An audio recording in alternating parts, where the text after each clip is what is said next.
Last night, we got to check out all the work that goes into getting a nitrous oxide car ready for a race. Well, Chris Curtis is following the story of David Janes, who went to Dallas over the weekend to participate in the World American Drag Racing League finals.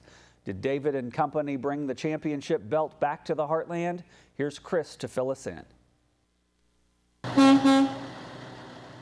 Well, what a trip it was. We are back from the Lone Star State, but we didn't come back with the prize. The title belt.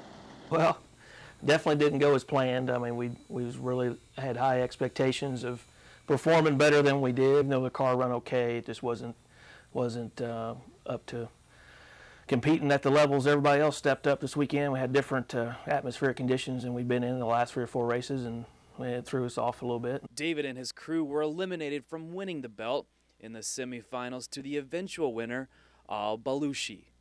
But not all was lost this season. The future looks bright for David and his crew.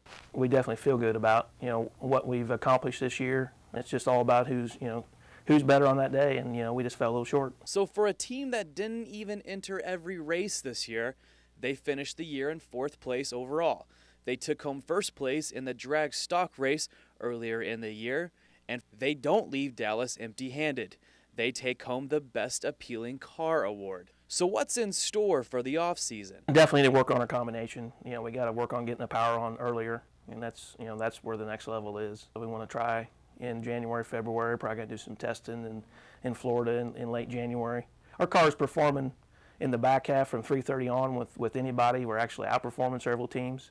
We just need to get more aggressive down low, and I think that's going to be the winning combination for next year.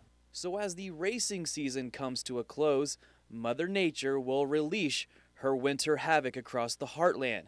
But David will continue his day-to-day job right here in Kirksville. Hey, David. At Perfect Metal. Yeah. But in the back of his mind, he's eyeing 2012. David will take his talents to the south and work on building a more complete car, along with training.